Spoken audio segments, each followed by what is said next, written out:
Fuego said, "Let there be musica." In this case, it was beyond good. It was the type that's just going to warm your soul in every possible capacity. I want to extend my sincerest thanks to everybody for coming to join myself, Senior Jaime, and Fuego on this fine Sunday. A hot one, in fact, and I'm sure many of you would not believe that the Lord is blessing us with this type of heat. But you know what? I urge you to keep this in your mindset. If the heat is the only natural disaster of sorts that we have to deal with here in the desert, we don't have to deal with earthquakes and hurricanes and, all kinds of other crazy natural disasters, tornadoes. I think we should count our blessings if the heat is all that we have to contend with. That's at least the perspective that I always attempt to maintain. So, welcome everyone, bienvenidos. This is episode number 3 of the second set of 11, so the second season of 11 episodes of the Jaime and Fuego Rock Show. And this is actually an episode that I have been excited to cover for a few weeks now, since I finally, just stumbled upon this record, seemingly discovered it. There is a local musician by the name of Joel who is in a band called Gospel Clause, and I've been a fan of Gospel Clause since way back in 2009 when I first discovered them. They were the second band that I ever wrote about for Playtime magazine, and their EP just absolutely floored me at the time. There's a song called God Keeps Me Alive, which is fantastic. The title's slightly misleading, but since I want y'all to go out and listen to that song yourselves, I'm not gonna divulge anything. There's also a few tracks on there. You Got It Bad. The final one, though, just sticks in my head to this very day, and I still listen to it, every couple of months, throwing that EP on, along with their 2 full lengths that they've put out since then and a few great singles. But Gospel Claw's first EP is just, it has a very resonant kind of, time transport effect for me.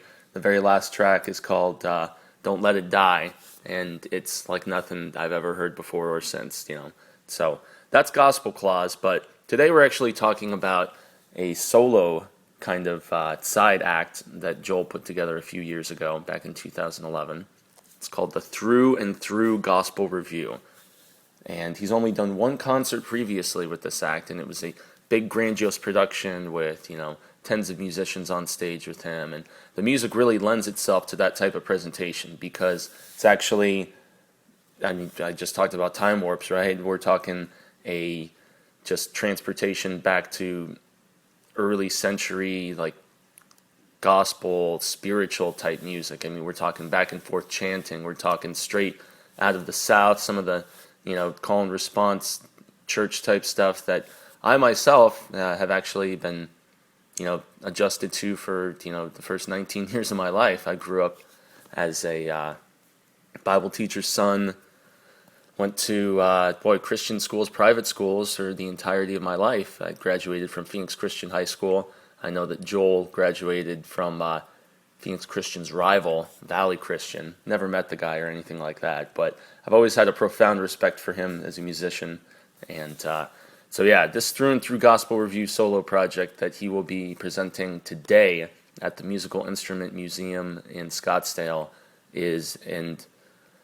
it is a mind-blowing production of the most impeccable variety. And I have had the toughest time actually deciding what song to actually play and present to y'all from this, because it is just top to bottom a record that since I came upon it and purchased it from his Bandcamp a couple weeks ago, it has not left my rotation on my iTunes. It's just, I've showed it to friends of mine, my little brother, and we've just been in absolute awe of it. It is fantastic. It is spiritually tinged, obviously, but these are all originals, at least to the best of my knowledge. And, as the settling process commences right here, since as I went to do this take, I still had not chose one as of yet, but I think that this really brings out just the spiritual aspect of it, but also just the ambiguity at times of just the hook in this song, because it could be possibly interpreted in more ways, in more ways than just a,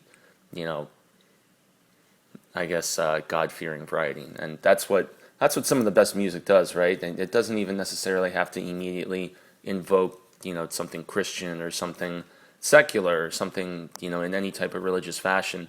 Music just has that spiritual power over us regardless, and that's the ambiguity that I was just speaking of. So This is one of my absolute favorite songs from the Through and Through Gospel Review. This is called I'll Be Right Here. Lord, I'll be right here when you come back to me. I'll be right here when you come back to me. I'll be waiting upon the Rocky Mountain, standing on tired feet. I'll be right here when you come back to me. Lord, I've been waiting, I've been watching TV. Lord, I've been wandering in a static sea. Your image is clear, it sets me free. Lord, I've been wondering if you come back to me. I'm here on a boat in the stormy sea. Lord, wake up and come and see. We need your help, can you calm the sea? And Peter walked on the water, it's you he sees. See that Zacchaeus up in the tree. He's not a man of stature, he's a man of greed.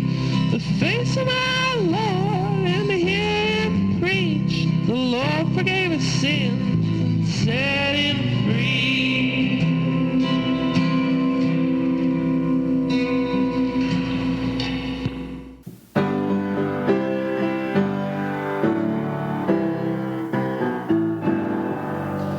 When do we need him the most? Right now, right now. When do we need him the most? Right now. Oh, when do we need him the most? Oh, Father, Son, and Holy Ghost. When do we need him the most? Right now. To whom can we turn with our pain? To the Lord, to the Lord. To whom can we turn with our pain but to the Lord? Oh, whom can we turn with our pain? Oh, turn to the Lord and he'll take it away. When do we need him the most? Right now. Where should we build our house? On the rock, on the rock. Oh, where should we build our house? On the rock. Oh, where should we build our house? Oh, we'll build it on the solid rock. When do we need him the most? Right now, right now. When do we need him the most? Right now, right now. When do we need him the most? Right now. Oh, when do we need him the most? Father, Son, and Holy Ghost. When do we need him the most? Right now, right now. So they say you can take the thug off the street, but you can't really take the street out of the thug. Well, similarly, I would honestly argue that you can take the Bible boy like myself out of the church, or in my case, leave the church. I did the whole stereotypical rebellion thing of saying I was an atheist and then an agnostic, which is probably somewhere where I'm at right now. But I'm eternally grateful for the care, the concern, and in my opinion, the good intention that came from that spiritual upbringing, because I probably wouldn't have my sense of just common human morality that I maintain to this day. I may not say that it's a hardcore Christian morality. I'm talking more so like just those common transcendental morals that doesn't matter what your faith or creed or anything of that is. Just being good to one another, the lying, cheating, stealing, harming other people.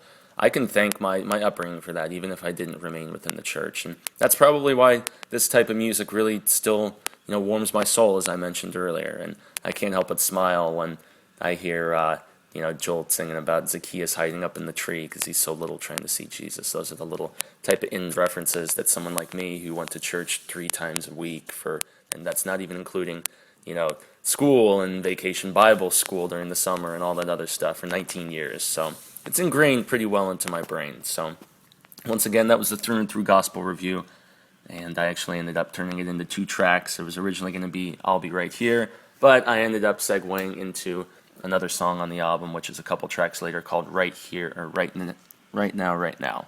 So we heard I'll Be Right Here, and then afterwards we heard Right Now, Right Now. Not Right Meow, but Right Now, Right Now. So they're going to be performing at the Musical Instrument Museum tonight. That's in Scottsdale. It's at, I believe, Mayo, and let's just double check real quick on my Google map. I believe it's on Mayo and Mayo and Tatum. So the exact address is 4725 East Mayo Boulevard. So according to Joel, it is the best place to perform in the entire valley, and he's going to have an enormous band up there. I'm assuming lots of singers up there with him, various musicians, and as you can tell, it's going to be a spiritual revival. It's going to be a grandiose experience. So tickets are $12.50.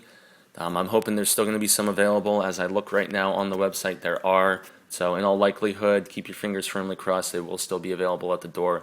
But, skip that and jump online to the Musical Instrument Museum website and, make your purchase now, like right after you get done listening to this. And so I'm going to wrap it up and issue a grande gracias first to Joel for such awesome music making in the Valley Gospel Clause and also through and through gospel review.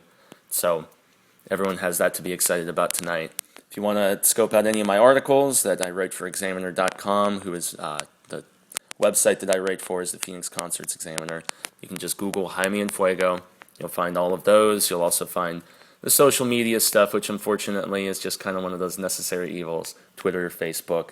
And you'll also find this YouTube channel so you can subscribe, never miss a single episode of me show, because I want, all of you to partake in these awesome local bands that I feature every day. So I'm going to go a little past time and play one more song as we go.